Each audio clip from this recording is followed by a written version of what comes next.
प्रकार समझ में आया। तो धुंधकारी क्या हुआ? बोलो, प्रेत बन गया। क्यों बन गया प्रेत? क्योंकि उसने ऐसे कृत्य किए, ऐसा काम किया उसने, तो उसको प्रेत बनना पड़ा। अब इधर क्या होता है, गोकर्ण जी को जब पता लगा कि मेरा भाई मारा गया, तो उन्होंने गया में जाकर के पिंडदान किया गोकर्ण जी। अब वो तीर्थ यात्रा से जब आ रहे थे, अब महल सुनसान पड़ा हुआ था, रात्रि का समय था। अब गोकर्ण जी ने सोचा, क्यों मैं नगरवासियों को परेशान करूं? संत हैं बेचारे, संत किसी को परेशान नहीं करते, क्यों परेशान करूं? बस ये जो महल है इसी में ही अपना आसन लगाओ और भजन करो। बस गोकर्ण जी ने अपना बैठने के लिए, आसन बिछाने के लिए जगह साफ की और आसन बिछा करके महाराज वो तो भजन में बैठ गए, भजन कर रहे हैं। और जैसे भजन कर रहे हैं उसी समय जो प्रेत है, कभी भैंसे के रूप में, कभी गधे के रूप में, कभी कुछ कभी कुछ। अरे भैया तुम कौन हो? तो कोई जवाब ही नहीं आया। बस धुंधकारी को डरा रहा, वो गोकर्ण जी को डरा रहा है वो प्रेत। तुरंत गोकर्ण जी ने हाथ में जल लिया और जल लेकर के जैसे ही उस छाया पर मारा, तो तुरंत बोल बैठा, अहम भ्राता तुदीयोस्मि, मैं आपका भाई। कौन? धुंधकारी नामतः, मैं आपका भाई धुंधकारी। धुंधकारी तुम इस योनि में? हाँ भैया, क्या बताऊं मैं आपको, मेरे ऐसे पाप थे जो मुझको भोगने पड़ रहे। भैया इससे छुटकारा दिलाओ ना आप। अरे धुंधकारी, मुझको पता लगा था कि मेरा भाई धुंधकारी मारा गया, तो मैंने तुम्हारा गया में पिंडदान कर दिए थे, तुम्हारी तब भी मुक्ति नहीं हुई। वैसे शास्त्रों में आया है, गया में पिंडदान करने से पितरों को मुक्ति मिल जाती है। सही बात है ना, शास्त्रों में आया है। लेकिन यहां पर धुंधकारी की मुक्ति क्यों नहीं हुई? बात तो कह दी। कहते हैं कि गया में पिंडदान करने से मुक्ति मिल जाती है, लेकिन यहां पर धुंधकारी की मुक्ति क्यों नहीं हुई? ऐसा कारण क्या था?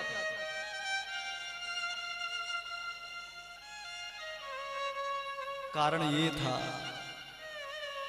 ध्यानपूर्वक सुनना। धुंधकारी किसका बेटा था? है जी, बहुत सुंदर। मुझको केवल एक ही श्रोता मिल जाए बस, तभी आनंद आता।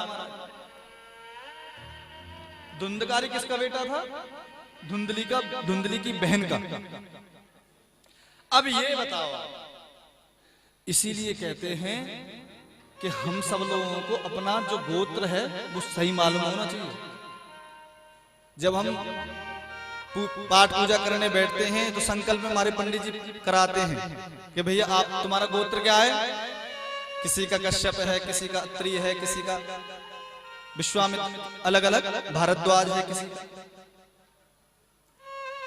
गोत्र सबको अपना मालूम होना चाहिए। अब जब गोकर्ण जी ने जब संकल्प लिया था, वो धुंधली का ले लिया था। बेटा किसका है? धुंधली की बहन का। अब ये बताओ आप, जब गोत्र जब धुंधली का बोल रहे हैं तो धुंधकारी को लगेगा? नहीं लगेगा। ये बड़ा गूढ़ रहस्य है, इसीलिए धुंधकारी की मुक्ति नहीं हुई। देखो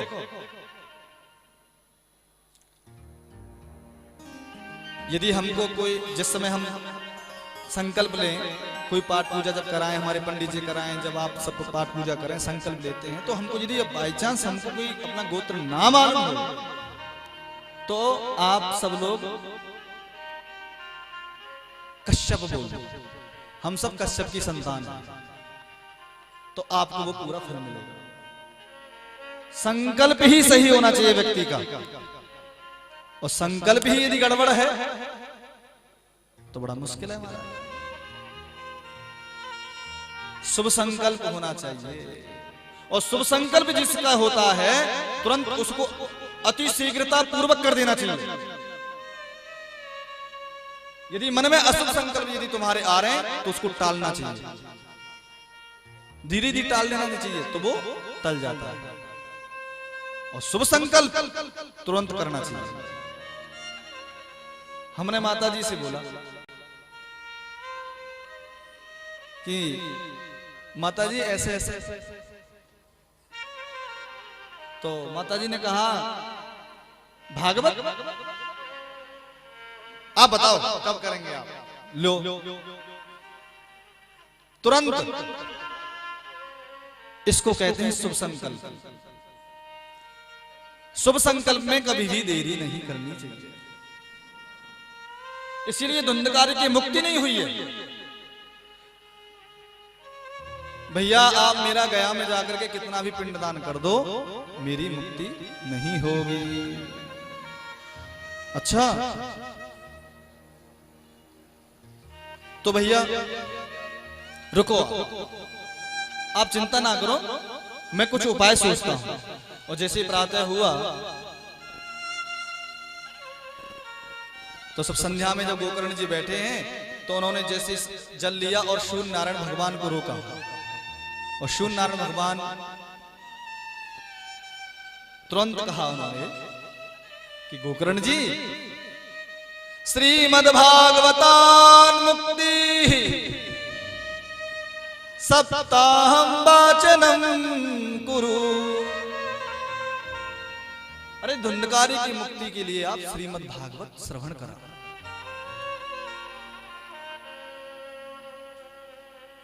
ठीक है महाराज। अब सब नगरवासियों को पता लगा कि गोकर्ण जी आए हैं, बड़ा स्वागत किया। उन्होंने कहा कि हम यहाँ पर कथा श्रवण कराएंगे और अपने भैया के निमित्त के लिए। तो कहते हैं कि सब लोग मंच बनाया और व्यासासन बनाया।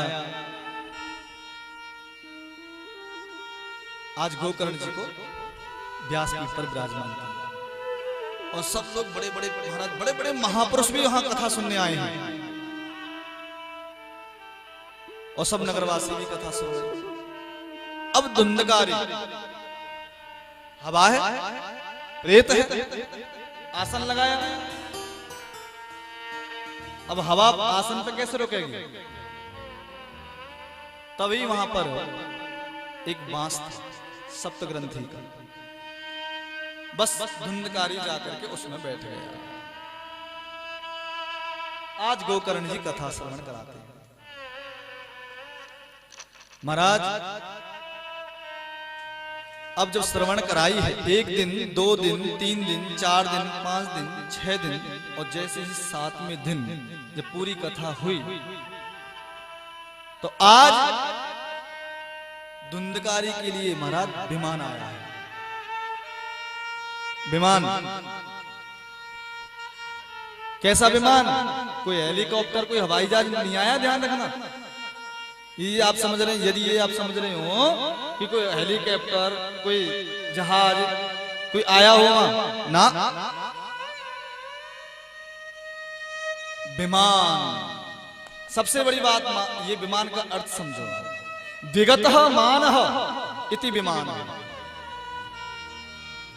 जिसका मान, जिसका अभिमान टूट गया उसके लिए विमान आता है। आज धुंधकारी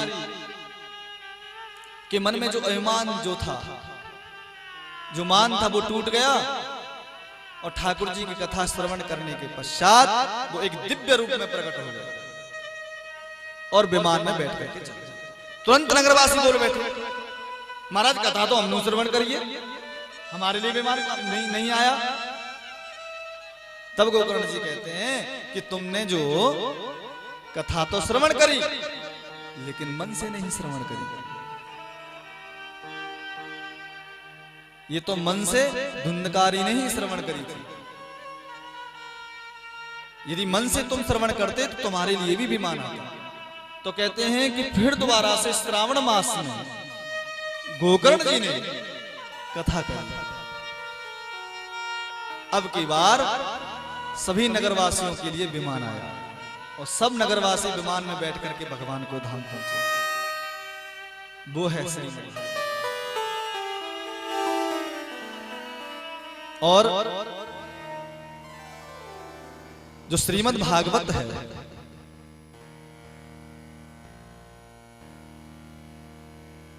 इसके बारे में साप्ताहिक की विधि के बारे में बताया।